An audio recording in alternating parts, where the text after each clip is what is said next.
Hi, everyone. I want to start with like a disclaimer. So I remember the exact moment when I decided, or it occurred to me that I could start a tech company. So I was like a second-year computer science student, and this kid came in. He was about 25, and he just sold his tech startup to, I think, Microsoft for like $1 gajillion. And not too long ago, he used to be a student in the same program that I was in. And he gave this speech, and it was horrible. He was like uninspired, and it was lame, and I was like, if this idiot can start a tech company, then surely I can. So I'm not a great speaker, and so it's my hope that one or two of you will watch me as I stumble through these slides and think, if this idiot can start a tech company, then maybe I can too. So my name is Steven. I'm a co-founder at a company called DeepLearni.ng, which is also the name of a statistical technique, an AI technique, which is deliberately confusing. And we work with big companies on the toughest problems they have and solve them using cutting-edge AI. And we do this with a team of some of the best and smartest engineers in the world. And we co-develop these solutions with these big companies. And we also build and use our own kind of tools for this exact problem, for trying to solve these big and difficult problems in these big companies. You've probably heard this like 1,000 times today. So the world has lots and lots of data. Everybody has smartphones. There's all these sensors around, and more companies are collecting this data. And this is like not a new problem. So it's been around for like 10 years. It's getting even kind of bigger now. They used to call it big data. And I don't think we have like a satisfying solution to this problem. So people recognize there's lots of value in this data, but how do we extract it? And you can quantify how much data we have, and you can measure, if you put in a book, how many times you could go to the moon and all that. So one, I think, potential way of kind of solving this big data problem is something called deep learning. So what is deep learning? So lots of companies use words like AI and machine learning and deep learning, and they sort of use them without definition, and they kind of lack meaning. So let me try to define what they are. I have no idea what artificial intelligence is. It's sort of a term that writers use, or it's kind of a term of fiction, like the Terminator, and lots of companies use it, right? And I suppose it has its value in kind of getting people excited about thinking machines and things like that, but no real idea what that means. Machine learning. So this is better. We can be more specific about machine learning. So in a traditional, when you're writing a computer program, you kind of think about all the rules and all the edge cases, and you have like an if statement. This is the traditional way of writing a computer program.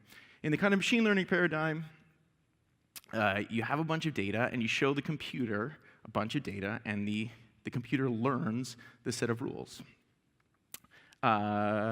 Deep learning is a specific subset of machine learning. So I think the video mentioned it's kind of inspired by the human brain, in that we kind of have artificial neurons, and it's been shown to solve a bunch of interesting problems. And I think the reason people are talking about AI again, and the reason lots of different companies are interested in something called deep learning, can actually be traced back to an exact moment in time. So I actually looked it up this morning. It is 5:40 p.m. on December the 4th, 2012. So this shows the results for something called ImageNet. So ImageNet is a competition that runs annually. And does anyone heard of ImageNet? Okay, a few people. So there's about 1,000 images, and people submit kind of programs that are supposed to correctly identify the image. So, and it's been running for years. And there's a traditional way of doing it where people kind of manually write sort of feature detectors. So kind of people will figure out like an edge detector, or they'll figure out like what a circle looks like, and they write these very, very complicated programs. In 2012, a grad student from the University of Toronto, submitted a deep learning version to ImageNet. So on this graph, the blue dots are the submissions that use the traditional kind of computer vision paradigm. And the orange dots are people that used a deep learning paradigm. So you're trying to be accurate, so you're looking for a lower number. So in 2012, this guy like beat the competition by 30% or something. And then every subsequent year, and it's true for years after 2014, all of these submissions are orange. All of the submissions are deep learning submissions. So there's a few interesting things about that. So truly, this was the moment when people started to like stand up and say, maybe there's something here. Because the technology is actually 30, 40 years old, but this is the point where it actually solved a real problem and solved it much better than kind of conventional methods. And it sort of happened because of a confluence of a bunch of things. So GPU technology got much better, and the world started collecting much more data. So there were 3 people on the paper. One of them was Jeff Hinton, who went to Google and now runs the Vector Institute. The other one still works at Google. And the third person on the paper is like the head of research at OpenAI. So they've all gone on to do fantastic things. I'm going to show you a video, and this video inspired us to start this company. So it is a video from a company called DeepMind of a computer learning to play Atari. Okay, so what they have here is, so this is like, they're just freshly presenting the screen to the computer, and the output that the computer can make is a bunch of joystick moves. So it does a really poor job in the beginning. And then you train it, and I think they trained it for like a week or something. And then it is like, becomes crazy good at Space Invaders. So it's like learns how to duck behind the shields, and then it gets this crazy trick shot here with this purple, see it hit that purple thing?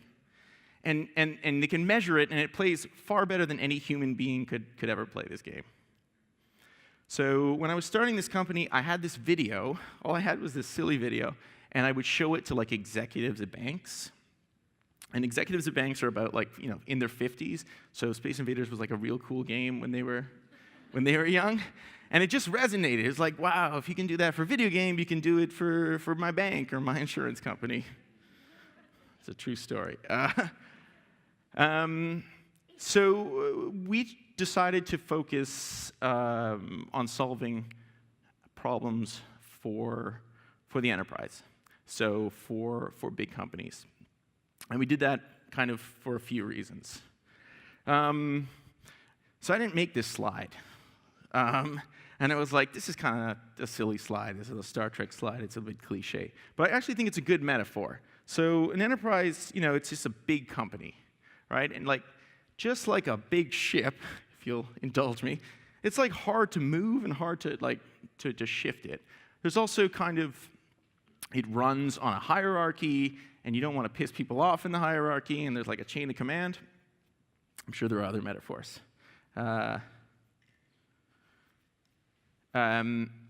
So maybe the question is, there are lots of people at these big companies, why can't these solve these problems themselves? And there are lots of really smart people at these big companies. Why can't they solve these problems themselves? And the problems we get, usually, they're the sort of problems that several internal teams have tried and failed, and then they kind of outsource this to your kind of traditional consulting company, and they maybe do a poor job of it. So when we get it, it's like a really tough problem, which is really exciting. So some of the reasons why these big companies, are having trouble, deploying AI into their business is because they really have no idea what it is. And I think part of the confusion is they use these terms like AI and they think it means like they have these science fiction visions, and they really have no idea where to put it in their organization. Thankfully, there's like tremendous amounts of resources out there. So you actually don't need to have a PhD from Stanford to learn this stuff. There's a bunch of tutorials out there. But there's also a bunch of crazy noise. So a lot of our job working with these enterprises is trying to help them navigate through the tremendous amounts of noise that they're hearing every day. They also have to allocate lots of important resources to solving these problems. So they need to find a proper business case that will support this. So this sounds trivial, but it's actually very, very difficult to do at a big organization. So the people who make decisions are kind of several degrees above the people who actually do the work at these big organizations. So we will be in these kind of like sessions, these ideation sessions where we'll come up with a bunch of use cases and then have to throw them all out because there's not enough data there, they don't have any resources. So we put a lot of time in actually picking the right use case. Thankfully, these big organizations have lots of data, but usually this data is like a horrible, horrible mess, and in 12 different databases, and they're run kind of by a bunch of like different IT managers that don't like each other. It's true. It's kind of like the Game of Thrones, actually. So each database manager will, like kind of metaphorically, they're kind of metaphorically protecting their little area, and they will metaphorically slit the throats of any competing IT manager in the same company. So the challenge with the data is that not that it's not there, it's just that it's kind of hard to access and hard to get our hands on. And then these organizations don't really have machine learning talent. So big companies, big banks, big insurance companies are doing a lot of things to attract smart students, but they may be reluctant to go to them, and they're probably more reluctant to stick around. And finally, they need a proper tool set to actually do it. So there's lots of kind of open source things out there, TensorFlow, et cetera, that these organizations can use to try to solve some of these problems, but they're not particularly good for deploying things into the organization. So I think another exciting part of trying to working with the enterprise is that the kind of level of engineering the standard of engineering has to be very high. So they worry about things like security, they worry about kind of fault tolerance to kind of a ridiculous level. So these kind of off-the-shelf open source tools are good at kind of building a prototype, but not so good at actually building something that can go into production.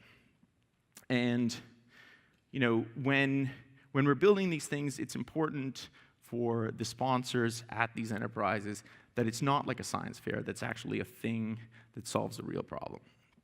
So this kind of necessitates it necessitates a bunch of tools that are actually built for deployment.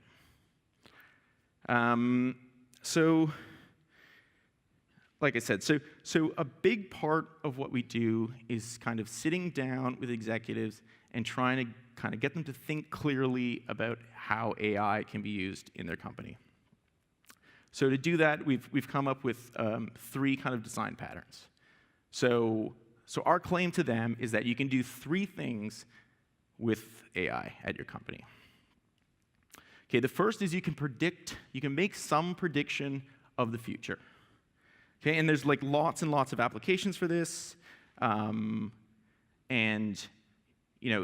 This kind of traditionally might be called supervised learning. So you have a bunch of inputs and a bunch of kind of output labels, and you train on them. And then for some event where you don't know the output, you show it the input, and then it gives you some good approximation of the output. So this is kind of fairly easy to understand for an executive at a big company. The second one is kind of segmentation. So again, if we're talking kind of like in an academic sense, you can think of this as unsupervised learning. So a more concrete example here is if you think of like the marketing department of a bank. So the bank will come up with a bunch of personas. So a bunch of kind of fictional characters that represents these like archetypical customers. So they might have like, new parents. So like 30-year-olds who have just had a kid and they're looking to buy their first home. Or like new retiree. So someone who's retired, they're looking to sell their house and downsize. And they'll have like 6 personas. What we're saying to the bank is, you've got all this crazy amount of data on your customers. Why don't you let the data figure out the groups of your customers? And those likely will correspond to like new parent, 30-year-old looking to buy their first house. But you might also find some other groups that you didn't know about that you can better market to. And again, there's like wide applications for this. And then the third design pattern is reinforcement, which is reinforcement learning. So it's like the Space Invaders. So in it is the idea that there's some feedback loop, and the computer learns and gets better every time it touches a customer and sees like the efficacy of an interaction. Again, it's easy to think of a bunch of examples for this. So I'm going to talk about a real case study we did at a real bank. So I actually think I think this was the first example of using deep learning in retail banking. It was for a large Canadian bank. They had a specific problem. So in their credit card department, they had like a traditional statistical model for people who had missed one payment. So the model would be like, what is the probability of this particular person who has missed one payment not making any payment in the next 90 days? And this, it used logistic regression, and it was built by a bunch of human beings, and they worked on it for 3 or 4 months, and then they kind of put it into production. The problem with these models is that when the world changes, the model breaks. So, and the world changes kind of 2 ways in kind of the credit card space. If the bank issues new credit cards, you get like a different distribution of customers, and then your model breaks. Also, like the world changes around you. So in the specific case with this bank, the oil price dropped, and then people in Alberta, which is kind of an oil-rich economy, lost their jobs and couldn't pay their credit cards. So, the model breaks. So wouldn't it be nice if we could have a model that kind of learned from past behavior and sort of got better over time? So our task was first to build a model that would, in backtesting, compete with their kind of existing logistic regression model, and it had to, over time, in these kind of events where the old model kind of got stale, our model had to go, it had to stay level. It also had to beat it by like double digits. So they weren't content with us having like a tiny incremental improvement in the model. And that's because, a 2%, 3% improvement, while actually meaning kind of lots of dollars and cents, it has like significant repercussions in the bank. So you've got to rip up the old model. You're going to piss a bunch of these Game of Thrones people off because they spent all this time building the model. So if they were going to put the resources into replacing it, it had to be much better than the old model. Yes, and so we did it. Okay. The moral of the story is we did it, and it worked much better. And we had to put it into production. So there was this first kind of historical back-testing phase. And then a whole separate challenge, which is a whole kind of engineering challenge more than say, a machine learning AI challenge was, how do you actually put it in existing legacy credit card systems, some of which are 20 years old, some of which, the data looks crazy. And, several things happened when we put this model into production. So it solved a real problem for the bank. And so it built a bunch of credibility for us in this organization, such that now they have this huge pipeline of crazy AI ideas, and there's way more confidence that you can put AI into different parts of the bank. The other thing, a couple of other things happened. So a bunch of people, the bank hired a bunch of machine learning experts, kind of internally, to augment and further work on the credit card work we did with them. And then finally, they worked really hard to consolidate all of their data at the bank. So again, you can imagine a bank knows lots about their customers, but this information is kind of pretty siloed. So the old model that we beat used maybe 12 data points per customer. Ours used like 1,000. And so they were like, well, if 1,000 data points is better than 12, then why don't we just consolidate all of the data? Why don't we use 3,000, 5,000 per customer? Yes, so that happened. What else can I tell you? So I think we really have this opportunity here in Canada, and it's quite a unique opportunity to build significant companies, to do significant work in AI. And I don't think this will last forever. So I think there's a short window. So all of the fundamental work, literally all of the fundamental work, happened at universities in Toronto.